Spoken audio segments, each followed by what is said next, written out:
libatkan Allah dulu, baru gitu loh, kan gitu. Baru kita libatkan manusia. Kalau ibu jadikan Allah nomor satu, Allah datangkan nanti orang-orang yang bantu ibu. Allah punya cara.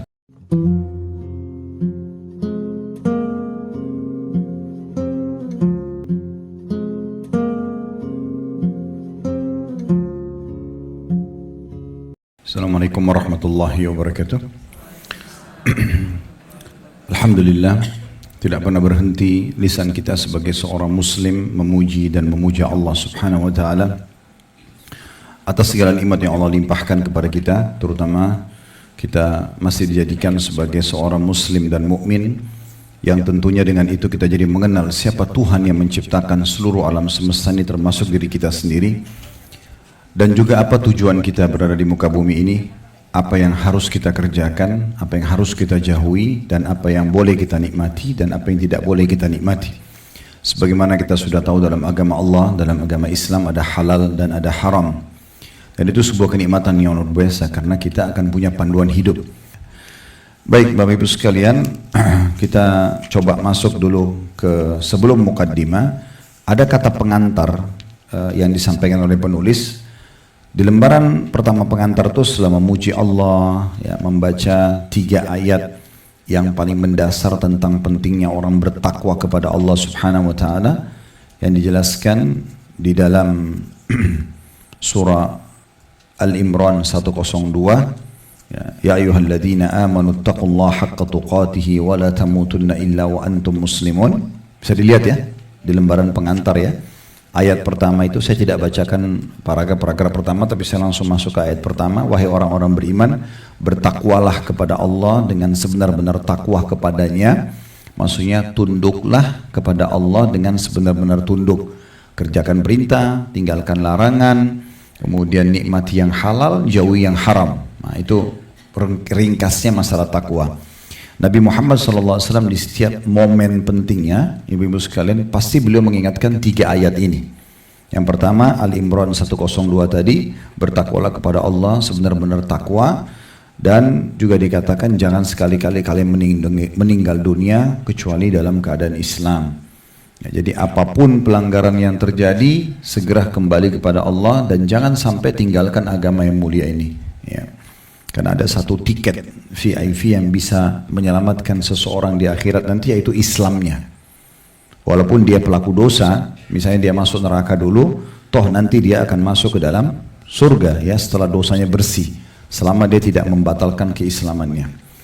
Selanjutnya An-Nisa ayat 1, ya ayyuhan nasu taqu rabbakumul ladzi khalaqakum min nafsin wahidah wa khalaqa minha zawjaha wa batha minhuma rijalan katsiran wa nisaa'a wattaqullaha alladzi tasaaluna bihi wal arham innallaha kana 'alaikum raqiba. Hai sekalian manusia, bertakwalah kepada Tuhan kalian atau Allah yang telah menciptakan kalian dari diri yang satu, maksudnya Nabi Adam alaihissalam, dan darinya Allah menciptakan istrinya Hawa alaihissalam, dan dari keduanya lah Allah memperkembangbiakkan laki-laki dan perempuan yang banyak. Ini ayat ini menolak rasisme ya. Kalau Islam mengajarkan nggak ada ini orang Arab, ini orang Melayu, ini orang bule, ini orang hitam, tidak ada. Semuanya sama-sama dari Adam. Tolok ukurnya orang itu beriman dan bertakwa sama Allah nggak? Gitu kan? Bilal itu orang berkulit hitam, mantan budak di masa jahiliyah, begitu masuk Islam dimuliakan oleh Nabi SAW, dinikahkan dengan seorang wanita Quraisy, diangkat menjadi muadzin Nabi. Bahkan di beberapa peperangan beliau menjadi panglima perang sampai di masa Umar radhiyallahu anhu. Ini pesannya di situ. Lalu dikatakan, dan ini juga ada pesan pernikahan bertujuan untuk memiliki keturunan. Ya, jadi muslimah harus faham. Jadi kita bukan seperti orang-orang non-muslim yang sudah saya 1 anak saja, ya, atau saya 2 anak saja. Selama Allah masih kasih kesempatan ibu melahirkan, itu amal jariah yang paling besar. Kata Nabi SAW, 7 hal yang akan paling banyak membawa pahala yang besar setelah meninggal. Dari 7 hal ini, selain tanah wakaf, sumur, segala macam, nomor satunya anak. Nomor satunya anak yang soleh dan soleha. Karena semua apa yang dia kerjakan akan kita panen pahalanya. Saya sekarang duduk sini ngajar Bapak Ibu sekalian, orang tua saya panen pahalanya, walaupun mereka sudah meninggal. Bahkan semuanya, cara jalan, cara berbicara, Apa saja kan dari kecil kita ajar anak kita itu semuanya, ya, jalan, ngomong, pakaian, semua itu akan terus jadi pahala per detiknya. Itu pahala yang sangat besar. Jadi makanya di sini dikatakan memang Allah ciptakan untuk memperbanyak keturunan. Ya. Semua isu-isu negatif tentang orang nanti kalau melahirkan banyak akan ada penyakit, akan ada begini. Coba teliti secara ilmiah, jangan dengar begitu saja beritanya ya. Karena banyak sekali yang terbantahkan secara ilmiah. Itu ada bahasan sendiri, tapi saya masih datangkan pesan dulu dari ayat ini. Ini Nabi selalu ulangi, setiap ada momentum, ada pernikahan, ada khutbah Jumat, ada apa saja, Nabi pasti ulangi ayat-ayat ini kepada umatnya. Lalu diulangi lagi, dan bertakwalah kepada Allah yang dengan mempergunakan namanya kalian saling meminta satu sama yang lain. Berdoa dan peliharalah hubungan silaturahim. Semua yang punya hubungan kerabat, jaga hubungan baik dengan mereka. Terutama dari orang tua, kemudian baru kerabat-kerabat secara umum. Sesungguhnya Allah senantiasa menjaga dan mengawasi kalian. Ayat yang ketiganya, Al-Ahzab 70-71 yang bunyinya, Ya ayyuhalladzina amanu taqullaha wa qulu qawlan sadida yuslih lakum a'malakum wa yaghfir lakum dhunubakum wa man yuti'illaha wa rasulahu faqad faza fawzan 'azima. Wahai orang-orang beriman, bertakwalah kepada Allah, ya, dan katakanlah perkataan yang benar, jujur dalam setiap lini kehidupan kita, walaupun pahit, ucapin yang benar, selesai. Nggak ada konsep bohong dalam Islam, ya. Lakukan, iya saya lakukan, maaf, selesai, kita perbaikin dan clear masalah di saat itu. Ya. Kalau kita berbohong, maka akan ada bohong yang kedua, bohong yang ketiga, bohong yang ke-100, dan setiap ditanya masalah yang sama berbohong terus. Berarti dicatat dosa terus. Tapi kalau kita jujur di awal perkara, memang ada masalah mungkin berat, tapi setelah itu selesai. Karena kita sudah jujur. Ya. Dan berapa banyak orang yang selamat karena kejujurannya justru dimaafkan misalnya, karena dia jujur.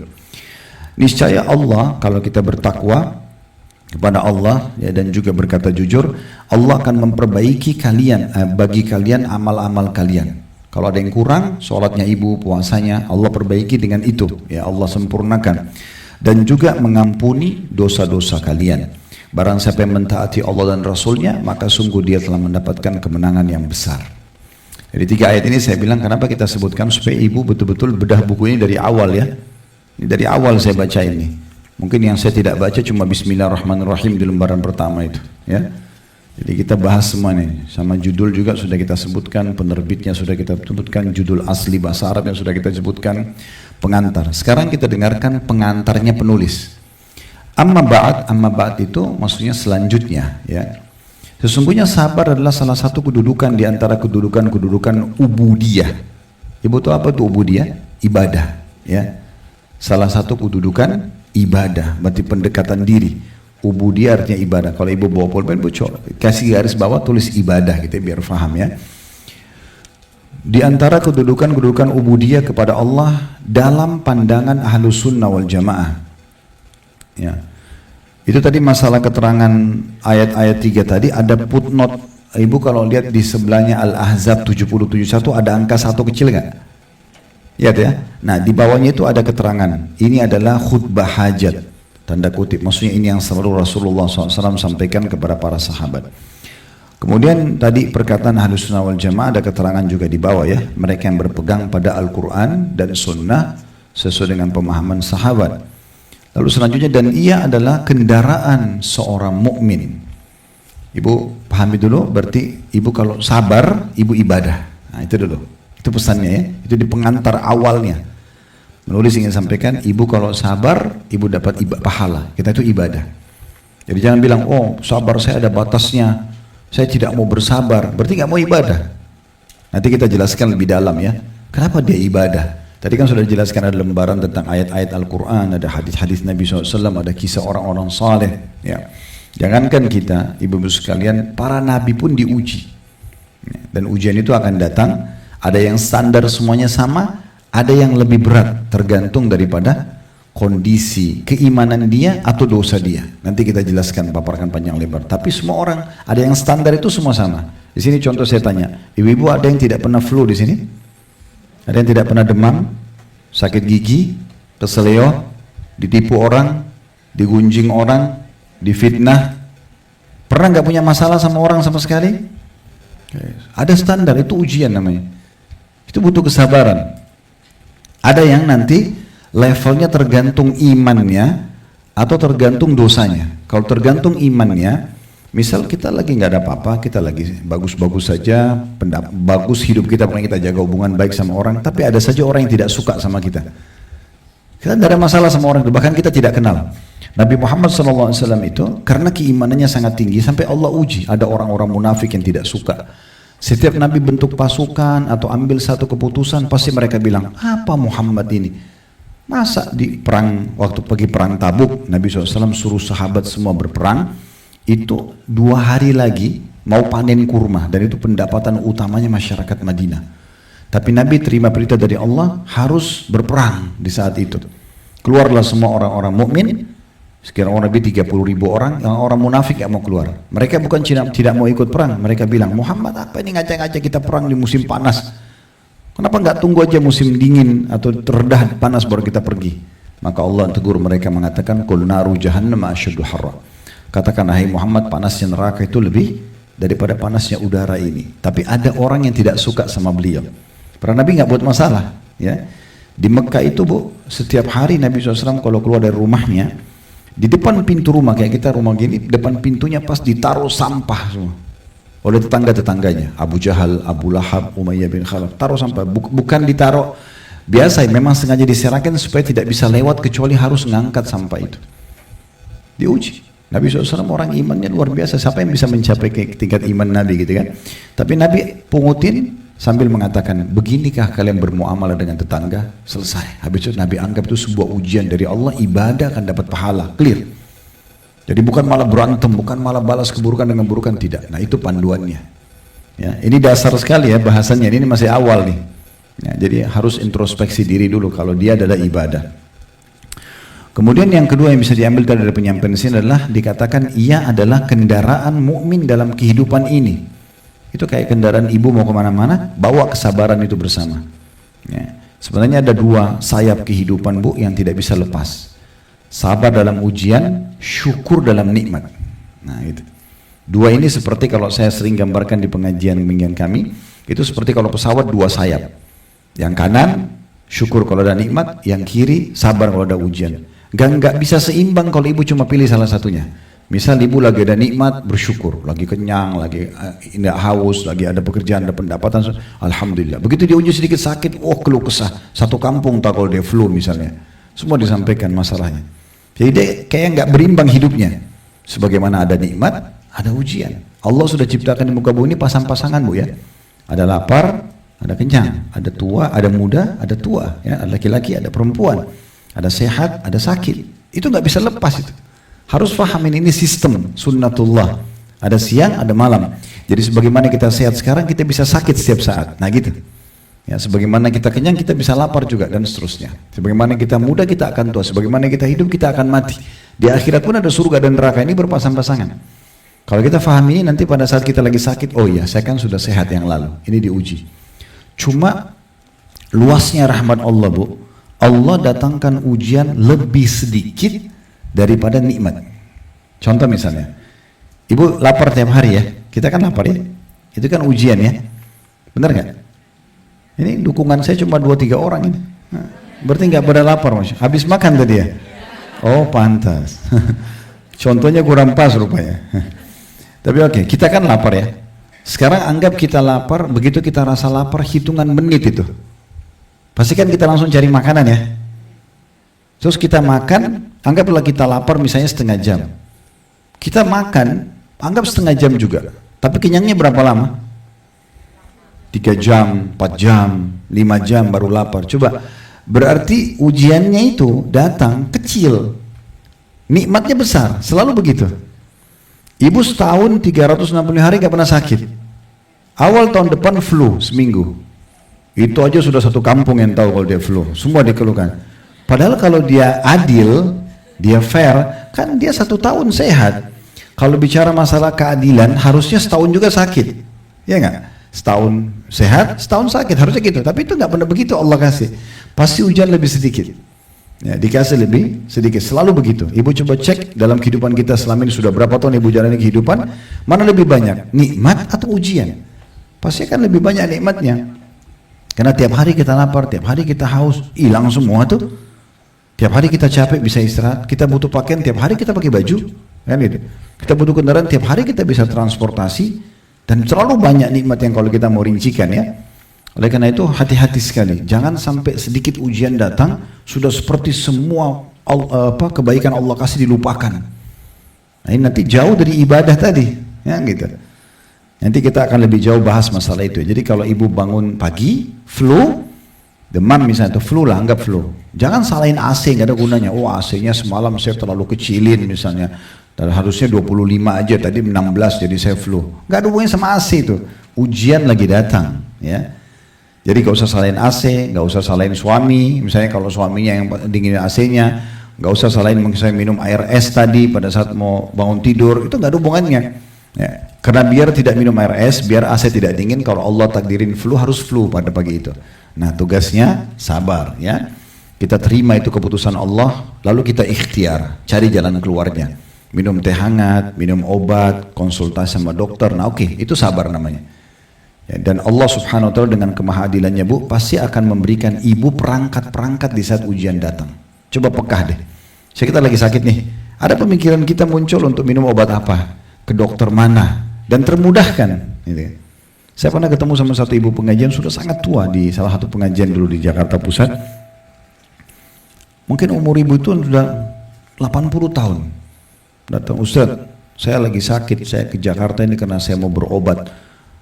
Ada penyakit apa gitu disebutin sama dia. Tapi dokternya nggak ada, jadi saya kepikiran. Saya waktu itu sebelum jawab itu saya langsung berpikir, subhanallah ibu ini 80 tahun umurnya. Sudah sekian tahun Allah kasih nikmat. Dan sekarang di pengajian pun masih bisa hadir dan makan sama jemaah. Artinya ada ujian datang, tapi ujian ini untuk apa disampaikan? Seakan-akan mengeluhkan Tuhannya kan gitu. Beda kalau konsultasi pada ahlinya, itu betul. Ibu lagi ada masalah dalam agama, tanya sama ustadz atau ustadzah, cukup mereka saja. Atau sedang sakit, bicara sama dokter di ahlinya. Jangan bicara sama semua orang. Kalau kita sama semua orang seakan-akan kita keluhkan, nih Tuhan saya uji saya nih. Kan jadi gak sopan sama Allah kan gitu. Karena gak ada juga solusinya. Seperti setiap ada masalah selalu cerita sama ibu dan ayah misalnya. Itu kan membebankan mereka. Bisa masuk dalam bab durhaka nanti sama orang tua. Sedikit ada masalah sama suami, ibu, ayahnya semua tahu lengkap informasinya. Untuk apa? Kenapa gak dipecahin sama-sama? Kenapa gak bijaksana duduk? Cari ahlinya, kembalikan kepada agama Islam. Ini yang benar atau salah ini harus Islam yang menilai. Baru kita jadi muslim yang benar. Siapa yang benar minta maaf, siapa yang salah memaafkan, buka lembaran baru, clear, selesai. Yang lalu-lalu semua tutup, ya. Terutama waya-waya bertengkar sama suami, hapus saja bu, ya. Kalau sudah saling minta maaf, hapus, jangan disimpan. 1 tahun lagi duduk minum teh sama suami enak-enak, kamu pernah buat ini? Kapan suaminya bilang? Ini buktinya. Masih disimpan. Jadi dia lahirkan konflik sendiri. Sudah dong, udah minta maaf selesai, clear, buka aja lembaran baru. Siapa manusia yang nggak buat salah? Kan gitu contohnya ya. Nah itu yang harus diperhatikan. Jadi ini kendaraan hidup kita. Ibu pergi ke satu toko mau beli pakaian, nggak ada, biasa aja. Ya udah cari baju lain. Ini 2 hari kepikiran. Toko itu dicerita terus, toko itu saya datang, habis bajunya, tanya pegawainya kapan datang lagi barangnya, kenapa habis, siapa pembeli terakhirnya, panjang ceritanya. Ini terutama ibu-ibu ya, karena selalu dominan perasaan. Datang ke restoran janjian sama suami, pas mau masuk restoran, ternyata restorannya tutup. Biasanya kalau laki-laki itu, kami laki-laki ini dominan akal. Akal itu masalah solusi ya. Jadi kalau pasti restoran tutup nih, pasti akan berpikir suaminya udah kita cari restoran lain aja. Perempuan kadang-kadang enggak turun dulu tanya ketuk, kenapa bu tutup? Apa masalahnya? Dan seterusnya. Nah itu contohnya. Padahal udahlah, sabar aja. Misalnya kalau enggak dapat ya sudah cari yang lain kan biasa aja. Baju ini enggak dapat beli baju lain, makanan enggak dapat yang lain, kan gitu. Karena umumnya di muka bumi ini semuanya kemasan. Kemasan saja. Nih orang makan di daun pisang sama orang makan di piring emas. Bedanya apa? Kemasannya. Tujuannya makan. Kan sama aja. Jadi kalau nggak dapat makanan kesukaan ini, cari makanan yang lain. Biasa aja. Baju kemasan. Kan gitu. Nggak dapat baju yang ini, cari baju yang lain. Masih banyak solusinya kan gitu. Nah seperti itu. Jadi ini kendaraan hidup bu ya. Ini pesan yang beliau sampaikan nih. Dan harus difahami sabar adalah kendaraan seorang mukmin dalam kehidupan ini. Yang dengannya dia dapat melewati berbagai urusan yang sulit. Makin ibu sabar, ya udahlah nggak bisa ini ya sudah, nggak bisa makan sana ya udah, dapat baju ini ya sudah, mudahin aja. Maka makin mudah dia melalui kehidupan. Dan dengannya ia dapat membangun kejayaan atau nama harum pribadinya. Orang kalau tidak banyak konfliknya, tidak banyak keluh kesahnya, itu harum namanya. Ya, orang muslim itu Bu harus menjadi orang yang tidak diketahui masalahnya. Ibu jalan, biarkan orang nilai ibu ini orang yang paling sempurna. Iya, nggak pernah keluh kesah, nggak pernah ngomong sama orang, ngobrol biasa aja. Apa kabar sana? Jadi nggak usah kita, oh kamu mau dengar nggak ceritaku? Wow, mulai udah curhat tuh, 3 jam, 4 jam cerita sama orang. Kalau di depan kita ini orang yang kita cintai, misalnya orang tua kita nih ya, kita tambah beban buat mereka kepikiran masalah kita. Dan banyak anak-anak gitu sudah berumah tangga, ribut sama suaminya, sama istrinya, sampaikan orang tua. Begitu baikan nggak disampaikan, orang tua kepikiran terus tuh. Kan masuk dalam bab durhaka itu. Tiba-tiba orang tuanya dengar, oh sudah safar sama-sama, padahal tadinya sudah mau cerai ini ceritanya, kan gitu. Ini kan beban. Tapi kalau yang kita ceritakan di depan kita itu musuh, orang yang ibu baru kenal, sabar dulu di pengajian begini, mau dengerin nggak curhatan saya langsung. Minta nomor telepon langsung cerita, buruk suaminya, buruk pembantunya, buruk kendaraannya. Ini satu waktu bisa jadi musuh, karena kan kita baru kenal. Dan ibu kalau temukan ada orang baru kenalan sudah ceritakan keburukan, terutama tetangga bantalnya, suaminya, jangan berteman dengan dia. Satu waktu ibu pasti akan digosipin juga sama dia. Ya, jadi orang mukmin itu tidak begitu. Ngobrolnya itu konsultasi hanya sama ahlinya. Curhat, Ustaz saya mau curhat kan masalahnya bebannya berat. Wudu, sholat, curhat sama Sang Pencipta Allah. Karena kalau kita ada nikmat yang ciptakan kita Allah, yang ciptakan nikmat Allah, yang bisa menambahnya hanya Allah. Gak usah minta sama manusia. Kalau kita lagi ada masalah yang ciptakan kita, Allah yang ciptakan masalah itu, Allah yang bisa kasih jalan keluar, hanya Allah. Kayak gitu. Makanya para nabi-nabi, para orang-orang saleh, nanti kita dengar kisah-kisahnya ke depan, luar biasa mereka. Masalah apapun langsung kembali kepada Allah. Para salafus saleh itu, Bapak Ibu sekalian, kalau sendalnya putus, langsung angkat tangan ke langit, ya Allah sendal saya putus gantikan. Minta sendal sama Allah. Ya, mereka mau makan, tidak ada makanan, ya Allah berikan saya makanan. Nanti baru kemudian ikhtiar. Jadi selalu sama Tuhannya dia minta. Masalahnya kita kadang-kadang Bu, karena belum faham masalah ini, kita mau minta sama Allah, nanti kalau sudah mentok sama manusia, udah 30 dokter datangi gak sembuh-sembuh, baru sholat malam, baru umroh, baru minta sama Allah. Kita diajarkan dalam Islam Bu, berdoa dulu baru aktivitas. Berdoa sebelum makan, berdoa sebelum tidur, berdoa sebelum keluar rumah, berdoa sebelumnya. Libatkan Allah dulu, baru gitu lah, kan gitu. Baru kita libatkan manusia. Kalau ibu jadikan Allah nomor 1, Allah datangkan nanti orang-orang yang bantu ibu. Allah punya cara. Coba deh sebelum ke dokter, ya Allah engkau telah uji aku dengan penyakit. Antara ibu sama Allah saja. Ya Allah engkau telah jadikan ujian ini datang pada hambamu, mudahkan hambamu sembuh. Mudahkan dokter yang terbaik, resep terbaik. Nanti Allah kasih panduan tuh, dokternya cocok benar. Kan gitu. Tapi kalau kita tinggalkan Allah, kita pergi dokter ini, sibuk ngobrol sama dia, nanti mentok. Akhirnya Allah juga buat dia kembali kepada Allah juga. Hanya ketemu sama satu orang, kenapa kau nggak sholat tahajud, kenapa kau nggak sedekah aja? Dari awal itu. Harusnya mulai dengan itu, yang lain semua jadi mudah. Ini resep sederhana ini. Tapi jarang orang mau berpikir ke sana. Jadi sebenarnya jarangnya kita berkeluh kesah pada manusia itu menjaga nama harum kita. Ya, karena ada juga gunanya. Kita bicara sama orang yang kita cintai, beban buat mereka. Kita bicara dengan orang yang tidak mencintai kita, baru kenal, ini masih bisa jadi musuh.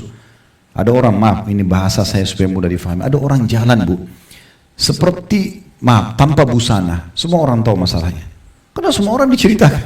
Dia sama si fulan, saya mau ada masalah, kamu cerita, tapi jangan cerita sama orang ya. Tapi semua orang digituin. Jangan cerita sama orang, jangan sama orang. Dia sendiri yang sebarin. Jadi ibu kalau tersebar berita tentang ibu nggak usah khawatir, nggak usah cari-cari siapa penyebabnya. Ibu yang cerita mulainya. Kalau kita nggak cerita, masa orang tahu kan gitu.